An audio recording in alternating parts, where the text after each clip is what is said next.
Selamat pagi, saudaraku yang dikasihi oleh Tuhan. Kita mungkin memang tidak berbuat salah.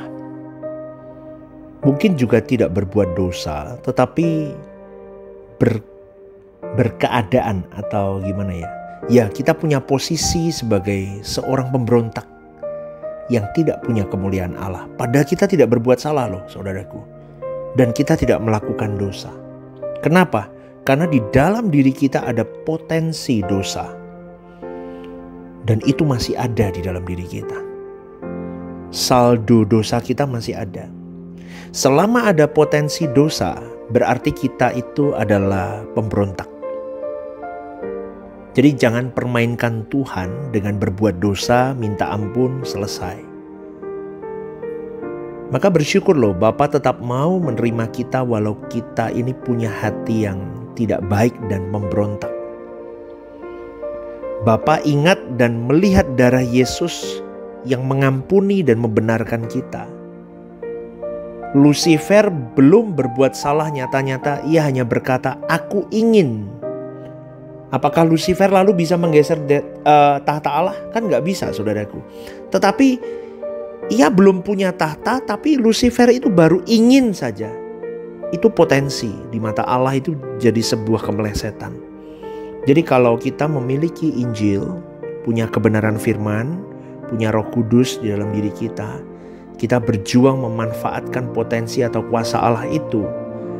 Kuasa Allah itu luar biasa. Tapi sayangnya tidak banyak orang yang mengalami kuasa Allah ini. Karena fokus hidupnya tidak pada masalah utama yang benar. Justru fokus hidup orang hari ini hanya pada masalah-masalah hidup yang hanya terjadi, hanya urusannya tentang di bumi ini. Padahal seharusnya kita adalah mengarahkan segala sesuatunya kepada masalah-masalah yang utama. Memang dalam hidup ini kita menghadapi banyak masalah, tetapi jangan sampai kita lupa ada masalah yang paling penting dalam hidup kita, yaitu menghabiskan potensi dosa dalam diri kita. Itu masalah utamanya. Seharusnya masalah-masalah ini kita lihat dengan sudut pandang yang benar, mengarahkan kita kepada masalah utama ini. Dari semua masalah-masalah hidup ini kita satukan, kita tujukan ke satu masalah besar kita, yaitu potensi dosa. Jadi banyak orang Kristen yang berurusan dengan Allah itu karena masalah lain, bukan tentang keberadaan dirinya di hadapan Allah.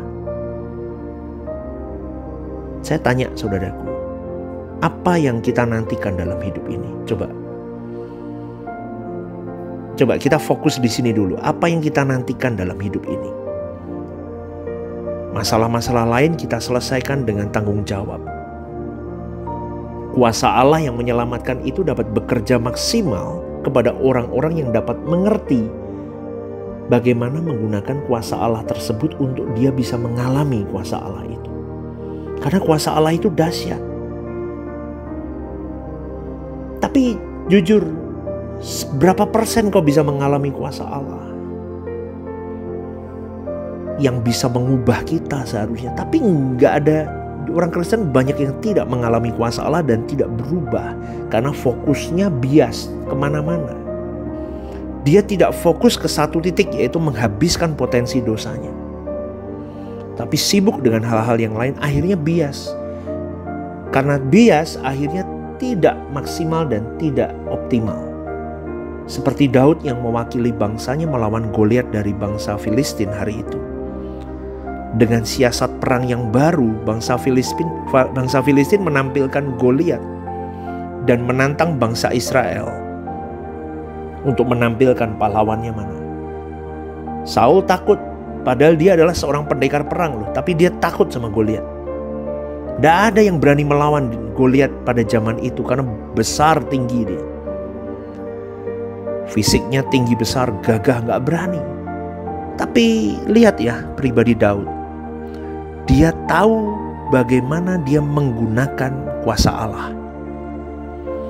Sehingga Daud bisa merobohkan Goliat yang jauh-jauh sekali lebih besar dari dia. Ini bisa menjadi ilustrasi Apa yang sedang saya katakan ini, saudaraku? Banyak kita itu fokusnya kepada hal yang lain. Akhirnya bias, kita tidak bisa merubuhkan potensi dosa yang ada dalam diri kita. Dan akhirnya kita seringkali ingin menyerah menghadapi dosa dalam diri kita ini. Kalau kita lihat rekam jejak masa lalu hidup kita, aduh bobrok banget, ampun Tuhan, gak bisa deh. Jatuh lagi, salah lagi. Rasanya kita jadi putus asa seringkali. Aku gak mungkin deh menjadi manusia yang benar. Aku gak mungkin deh jadi orang yang bisa hidup suci, kudus, gak bisa. Maka akhirnya kita putus asa menghadapi Goliat yang ada di dalam diri kita. Maka kalau kita menyerah, kita terus dalam cengkeraman potensi dosa, habis kita, saudaraku. Tapi pada pagi hari ini saya mau mengajak bahwa kita harus percaya bahwa Allah lebih besar dari potensi dosa, kuasa dosa itu. Amin, saudaraku. Karena ada kuasa yang bisa menyelamatkan kau dan saya. Injil yang bisa menyelamatkan kau dan saya. Injil adalah kuasa Allah yang menyelamatkan. Baca firman, perkatakan, renungkan, dengungkan biar telingamu mendengar firman itu dan akan menimbulkan iman yang kuat untuk melawan semua potensi dosa dalam diri kita. Percaya kepada firman itu, bahwa itu adalah kata-kata Allah itu sendiri. Itu yang membuat diri kita bisa bangkit, saudaraku. Karena kita tidak boleh lari dari keadaan keberdosaan kita, dan kita harus berani menghadapinya.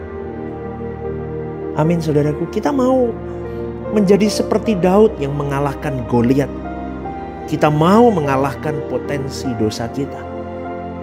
Ibrani 12 ayat 3-4 berkata, dalam pergumulan kamu melawan dosa, kamu belum sampai mencucurkan darah. Jangan kamu menjadi lemah dan putus asa. Jadi saudaraku, memang menghadapi kodrat dosa itu berat. Sikap keliru dalam kehidupan ini juga dapat membuat kita tidak berdaya. Sikap keliru itu membuat kita tidak berdaya dan kuasa Allah tidak berdaya guna seakan-akan.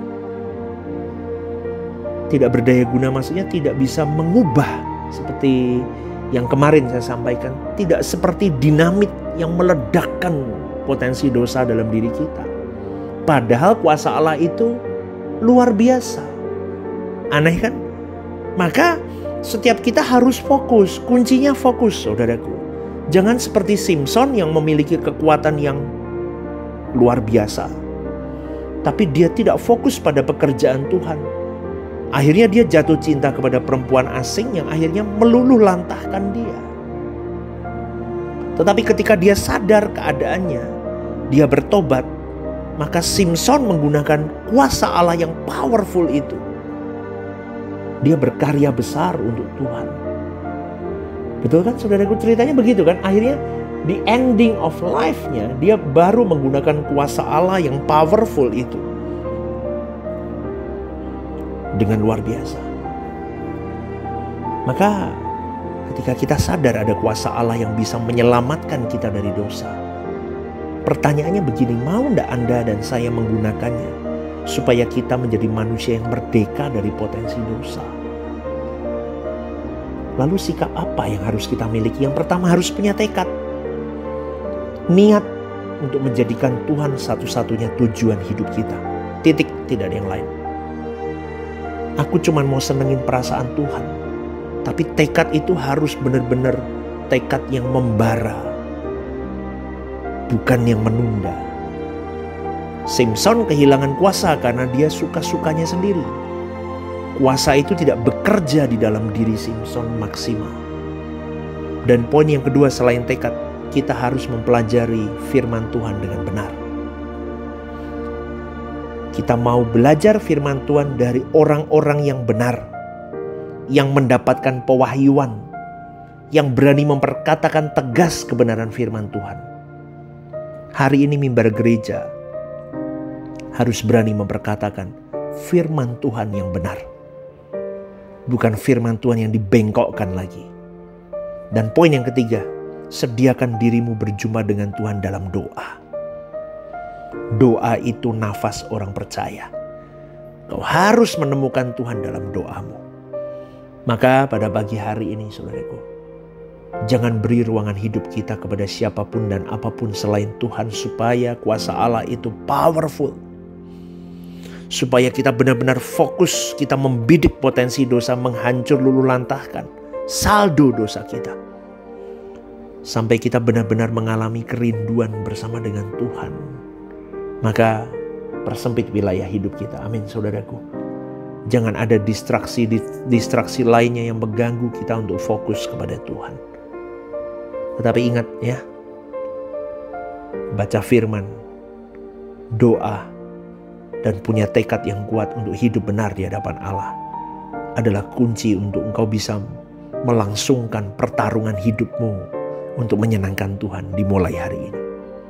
Berjanjilah di hadapan Tuhan untuk hidup benar mulai hari ini. Selamat pagi saudaraku, selamat beraktivitas ya. Tuhan memberkati pekerjaanmu dan kesibukanmu hari ini. God bless you.